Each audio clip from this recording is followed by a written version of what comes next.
जय हिंद छोटे भैया एवं छोटी दीदी। आज जो है हम लोग उदाहरण 15 देखेंगे।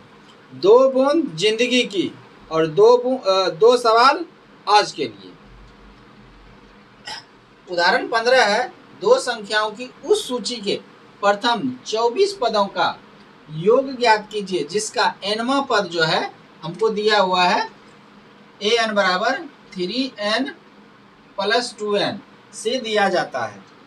तो यानी प्रथम 24 पदों का योग ज्ञात करना है। प्रथम 24 पदों का योग ज्ञात करना है।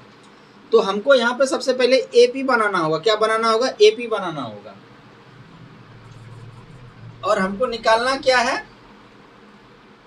S24।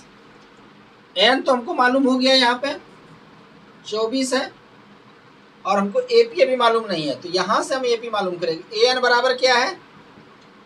3 plus 2n। n का मान अगर 1 रखेंगे तो a1 3 प्लस 2 गुना 1, तो ये कितना आ जाएगा?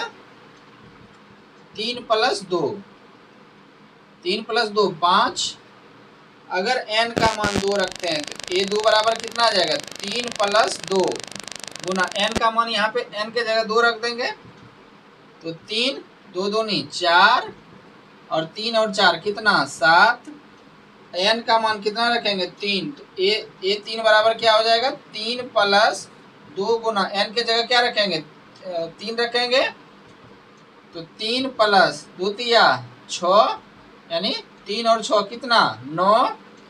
n का मान कितना रखेंगे? 4। तो ए 4 बराबर क्या हो जाएगा? 3 प्लस 2 गुना n का मान 4, तो 3 प्लस 2 चौक 8, 3 और 8 11। आप यहाँ देख सकते हैं कि आपका एपी जो है बनकर तैयार है। इसी तरह n का मान हम लेते रहेंगे और इसी तरह जो है n का मान हमको एपी का जो है पद मिलता चला जाएगा। तो एपी जो है आपका बन के तैयार हो गया। क्या?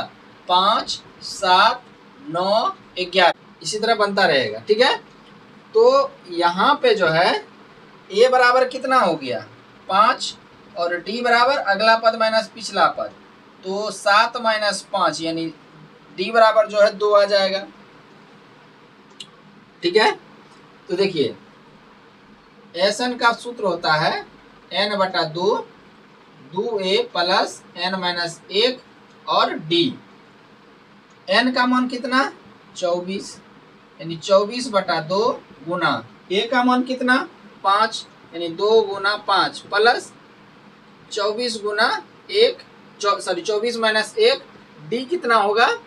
d आपका 2 हो जाएगा और इससे काटेंगे तो कितना? 12 गुना 2 पंचे 10 प्लस 24 माइनस 1 23, 23 गुना 2 यानी 12 गुना 10 प्लस 23 का 2 गुना कितना हो जाएगा? 46। तो 12 गुना 46 प्लस 10 56, और 56 गुना हम लोग क्या करेंगे? 12 कर लेंगे। तो यहाँ पे हम लोग कर लेते हैं 56 गुना 12, 2 चौक 12, 2 चौक 12, 12 का 2 हाथ में 1, 2 पंचे 10, 10 1 11, और 1 से किसी भी संख्या में गुना करेंगे तो वही आएगा, यानी 1 गुना 6 6, 5 गुना 1 गुना 5 5। अब इसको जोड़ देंगे 2 1 और 6 7 और 1 और 5 6, यानी आपका जो S24 आएगा कितना आएगा? 672, यानी प्रथम 24 पदों का योग, प्रथम 24 पदों का योग, प्रथम 24 पदों का योग कितना होगा? 672 हो जाएगा। ठीक है, चलिए अब जो है हम लोग उदाहरण 16 देखेंगे। उदाहरण 16 क्या कहता है? टीवी सेटों का एक निर्माता, टीवी जो बनाता है उसका निर्माता जो है बनाने वाला, तीसरे वर्ष 600 टीवी, ठीक है, और 7वें वर्ष जो है 700 टीवी सेटों का उत्पादन करता है, यह मानते हुए कि प्रत्येक वर्ष उत्पादन में एक समान रूप से एक निश्चित संख्या में वृद्धि होती है। प्रत्येक वर्ष जो है एक निश्चित मात्रा में वृद्धि होते रहता है। तो कहता है ज्ञात कीजिए प्रथम वर्ष में उत्पादन कितना रहा होगा, और फिर 10वें वर्ष में उत्पादन कितना रहा होगा। तीसरा है प्रथम 7 वर्षों में कुल कितना उत्पादन रहा होगा। यानी पहला प्रश्न में जो है ए का मान कह रहा है, फिर दूसरा प्रश्न में ए 10 पूछ रहा है, उसके बाद कह रहा है 7 वर्षों में कुल उत्पादन कितना रहा होगा, यानी एस 7 पूछ रहा है और इसमें ए पूछ रहा है। और हमको दिया क्या हुआ है, सबसे पहले वो देखेंगे हमको दिया क्या हुआ है, उसी से हमको क्या होगा आगे का रास्ता मिलेगा। A3 जो है हमको दिया हुआ है कितना 600, A3 जो है हमको 600 दिया है। इसको हम लोग क्या लिख सकते हैं a plus 2d equal to 600 पहला समीकरण। उसके बाद क्या दिया हुआ है कि 7वें वर्ष में 700, यानी A7 कितना हो जाएगा 700। A7 को हम लोग क्या लिखेंगे a प्लस 6d बराबर 700। अब यहाँ पे क्या करेंगे समीकरण 2 में समीकरण 1 को घटाने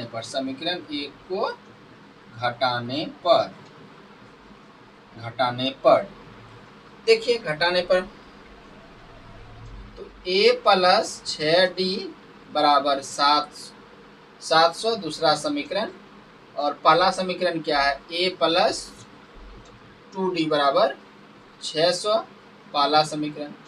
घटाओ में चिन्ह बदल जाएगा तो क्या हो जाएगा ये माइनस, ये भी माइनस, ये भी माइनस, तो ये कट जाएगा। 6 में 2d होगा तो 4d बराबर, और यहाँ पे क्या हो जाएगा 700 में 600 घटेगा तो 100, तो d बराबर भैया क्या हो जाएगा 100/4, और इससे काटेंगे तो कितना 25, यानी d का जो है मान कितना आ जाएगा 25 आ जाएगा। हमको a निकालना है, d तो हमको निकल गया 25। समीकरण 1 में d का मान रखने पर समीकरण 1 में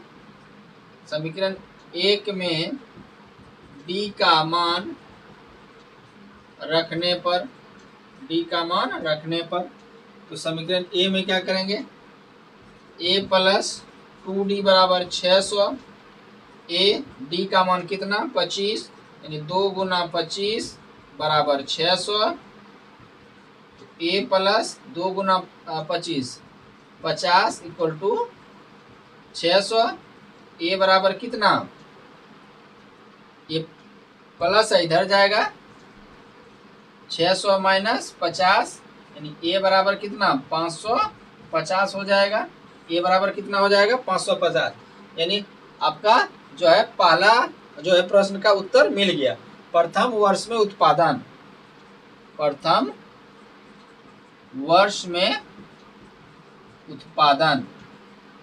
कितना हो जाएगा 550 का हो जाएगा। ठीक है, क्लियर। चलिए इसको जो है आप लोग वीडियो पॉज करके अपने नोटबुक में लिख लीजिए। 16वां का जो है दूसरा प्रश्न, तो यहाँ पे हम पहले a लिख लेते हैं कितना 550, और d का मान कितना है 25। ठीक है, चलिए तो ये यहाँ पे दूसरा प्रश्न इसमें देखते हैं। दूसरा प्रश्न क्या है a 10 निकालना है, a 10, तो ये क्या हो जाएगा a प्लस a 10 निकालना है तो a प्लस 10 माइनस 1 d, यानी a plus 10 minus 1 9d। a का मान जो है कितना है 550, और d का मान कितना है 25, तो 25 गुना 9 कितना हो जाएगा 9 पचे 45, 45 के 5 हाथ में 4, 9 दूनी 18, 18 4 22, यानी 18 4 22, 225, यानी 550 प्लस 225, 50 और 25 75, 5 और 7 775, ठीक है। यानी ये 10 निकल गया, तो आपका जो है 10 वर्षों में उत्पादन कितना होगा? 10वें वर्ष में उत्पादन 775 का हो जाएगा, ठीक है। चलिए इसको भी आप लोग वीडियो पॉज करके अपने नोटबुक में लिखिए। तीसरा प्रश्न क्या कहता है? प्रथम 7 वर्षों में उत्पादन, तो यानी S7, तो SN बराबर सूत्र होता है N/2 2A plus N-1 D, यानी N का मान 7/2, 2 गुना A कितना है 550 प्लस N कितना है 7, 7 माइनस 1, D कितना है 25, तो 7/2 गुना 550 का 2 गुना कितना 1100 प्लस 7 में से 1 घटेगा 6 और 25, 7/2 गुना 1100 प्लस 25 गुना 6 करेंगे तो कितना 150, 25 सब 150।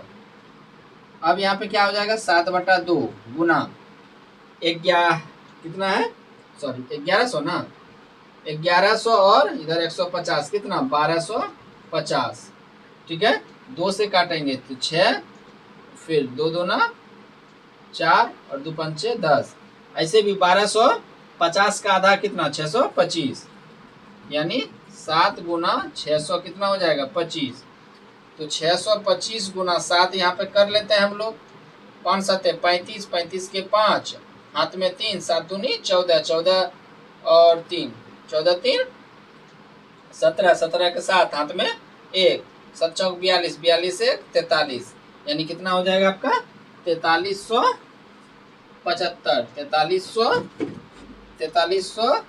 4375, ठीक है 4375, यानी 7 वर्षों में कुल उत्पादन कितना हो 7 इसलिए प्रथम 7 वर्षों में कुल उत्पादन, प्रथम 7 वर्षों में कुल उत्पादन कितना होगा 4375 हो जाएगा, ठीक है। चलिए इसको भी जो है आप लोग वीडियो पॉज करके अपने उत्तर पुस्तिका में लिखिए।